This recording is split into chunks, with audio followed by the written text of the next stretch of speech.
اور اے نبی بشارت دے دیجئے صبر کرنے والوں.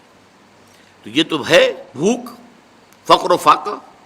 آپ کو معلوم ہے، میں نے پہلے ذکر بھی کیا تھا، جیش اسرا کے اندر غزوہ تبوک کے دوران کس قدر شدید بھوک کی کیفیت تھی مسلمانوں پر.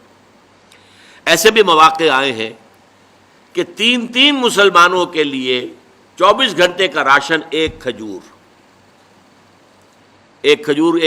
ایک صحابی نے، ایک مسلمان نے منہ میں رکھ کے تھوڑی دیر چوس لی، پھر دوسرے کو دے دی، پھر دوسرے نے چوس لی، کچھ گلوکوز پہلے کو مل گیا، کچھ دوسرے کو مل گیا، پھر تیسرے کو مل گئی. یہ بھی آیا. اب جھیلنا، اسے برداشت کرنا. اسی طریقے سے غزوہ خندق کے موقع پر جو آیا، اس لیے کہ شدید ترین سردی کا موسم تھا اور یہاں اب کچھ نہیں تھا، چاروں طرف سے گھیراؤ ہے، کوئی باہر سے رسد آ ہی نہیں سکتی، قحط کی کیفیت ہے، اور یہاں پر جو ہے فاقے آ رہے ہیں. اور اس فاقے کی حالت میں حکم ہوا ہے کہ خندق کھودو. اور مدینے کی زمین جو ہے پتھریلی زمین ہے، ٹھیک ہے، وہاں پہ ریت بھی ہے، لیکن خندق کھودنے کے لیے تو ریت سے نیچے جانا پڑے گا نا، پتھروں کے اوپر. چنانچہ ایک واقعہ آتا ہے کہ ایک بڑی چٹان آ گئی، تو جس چٹان کو بہت سے مسلمانوں نے کوشش کی اپنے اس تیشوں کے پھاوڑوں کے ذریعے سے توڑنے کی، نہیں توڑ سکے. پھر حضور نے ضرب لگائی ہے تو وہ ٹوٹی. تو وہ چٹانیں جو ہیں ان کو توڑ رہے ہیں، اور ہے فاقے سے. تو لوگوں نے اپنے پیٹوں کے اوپر پتھر باندھے ہوئے اپنی چادروں کے ساتھ کس لیے ہیں، تاکہ ایک تو وہ کہ ہنگر پینز نہ ہوں، وہ جو پیٹ کے اندر مروڑا اٹھتا ہے درد کی وجہ سے. اگر معدہ خالی ہے تو وہ تو احتجاج کرے گا، لیکن اس بوجھ تلے اس کو لے آئے، پتھر تلے، تو وہ جو ہے اس میں وہ کیفیت پیدا نہیں ہوگی، کمر دوہری نہ ہو جائے.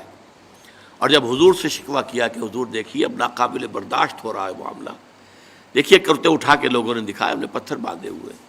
آپ نے اپنا کرتا مبارک اٹھا کر دکھایا، وہاں 2 پتھر بندھے ہوئے. یہ کیفیتیں ہیں کہ جن میں سے گزرے ہیں محمد الرسول اللہ والذین معہ، حضور بھی اور حضور کے ساتھی بھی. تو والصابرین فی البأساء والضراء، ضرر کہتے ہیں تکلیف، کوئی آپ کو جسمانی تکلیف پہنچ رہی ہے، کوئی زخم کے اندر ٹیسیں اٹھ رہی ہیں، یا جیسے کہ آپ کو معلوم ہے جیسے مکے میں صحابہ کرام کو ٹارچر کیا جا رہا تھا، شدید ترین ایذائیں دی جا رہی تھی. حضرت بلال کا معاملہ، حضرت خباب بن الارض کا معاملہ، دہکتے ہوئے انگاروں کے اوپر ننگی پیٹھ لٹا دیا گیا، لیٹ جاؤ، لیٹ گئے. اب آپ دیکھیے کھال ہے، آپ کا کیا خیال ہے کہ ان کی کھال سن تھی؟ انہیں جلن کا احساس نہیں ہو رہا تھا، لیکن جھیلا ہے، اسے برداشت کیا. کیوں کہ حضور کا حکم ہے کہ کوئی جوابی کارروائی نہیں کرنی ہے، جو بھی یہ کرے ٹھیک ہے کرنے دو، تمہارے جسم کے ٹکڑے کر دے کرنے دو. اسی وجہ سے لیٹ گئے. اور جو ہے وہ کھال جلی ہے، پھر پیٹھ کی جو چربی ہے وہ پگھلی ہے، اس سے پھر وہ انگارے ٹھنڈے ہوئے ہیں. یہ کیفیت ہے، جھیلنا ہوتا. تو یہ جھیلنا جو ہے برداشت کرنا، تحمل. والصابرین فی البأساء والضراء وحین الباس،